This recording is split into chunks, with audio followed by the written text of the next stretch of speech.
विश्वास शुद्धतेचा, आनंद आरोग्याचा, शुभ कार्य असो वा कोणताही कार्यक्रम, आनंदाच्या बासुंदी, श्रीखंड आणि आईस्क्रीमची चवच न्यारी.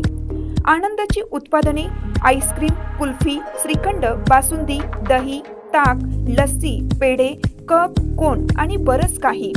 आनंद ice cream and milk products, Ramanand Nagar, taluka Palus. संपर्क 90 11 30 93 99 99 75 57 16 86. कराडसाठी 90 11 16 93 99.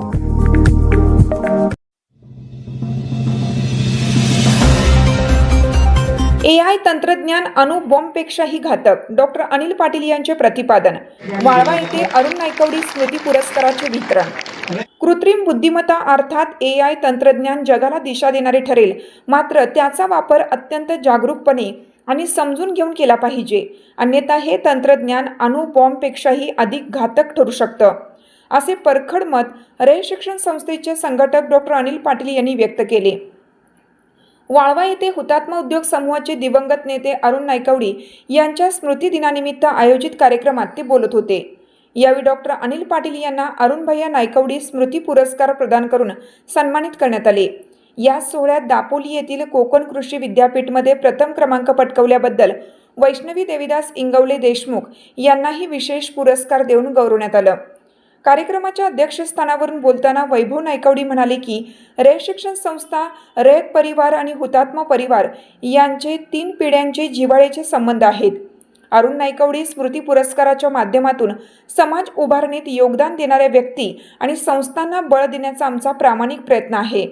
इतिहास नीट समजून घेतला तरच आपण वर्तमानात चांगल्या प्रकारे जगू शकतो आणि आपल्या कामाची ध्येय निश्चित करू शकतो, असा विश्वास त्यांनी यावेळी व्यक्त केला. अणुबॉम्बपेक्षा आम्ही एका मोठ्या शस्त्राला जन्म दिलेला आहे. तो सगळं जग नष्ट करेल. कृपा करून याकडे वळत असताना पहिल्यांदा कोणती बंधनं त्याच्यावर घालायचे त्याच्यावर अगोदर विचार करूया आणि नंतर याकडे जाऊया. युवान हराळेचं पुस्तक पण वाचलं नसेल. जगातला सर्वोत्कृष्ट माणूस ज्याच्या मानवी जन्मापासून मानवाच्या उत्पत्तीपासून ते आजपर्यंत तिचे पुस्तक अप्रतिम पुस्तक आहे. एका शब्दात सांगितले, मानव जात नष्ट करणारं कोणतं असेल तर ते AI असेल. हा दुसरा एक लेखकाचा आहे, मला छानपैकी त्याने आर्टिकल दिलेलं आहे. सजीव, आपण ज्याला जीव असलेला प्राणी, त्याच्यात मानव प्राणी आणि बाकीचे असते प्राणी आणि जीव जंतू असते. या दोघांच्या मध्ये फरक काय आहे? मानव स्वतः एकमेव माणूस त्याच्यामध्ये सजीव आहे की जो काम करतो. सगळंच काम जर याने केलं तर माणसाला राहिलं काय? सजीव आणि माणूस याच्यातला संबंध संपून जाईल आणि त्यावेळी काय होईल?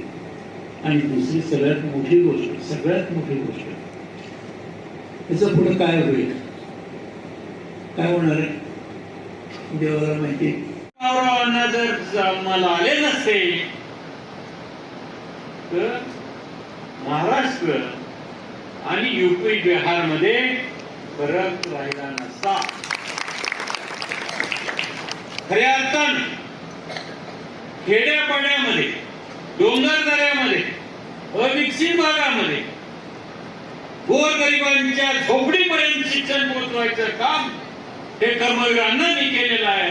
आणि यांच्या संदर्भामध्ये त्याला खूप काय खूप अपेक्षा झाल्या, पण त्या कशाचाही विचार न करता अण्णांनी आणि वहिनींनी बहुजन समाजाला जागृत केलं, बहुजन समाजाला शिक्षित केलं, त्यांच्यापर्यंत शिक्षण पोहोचवलं.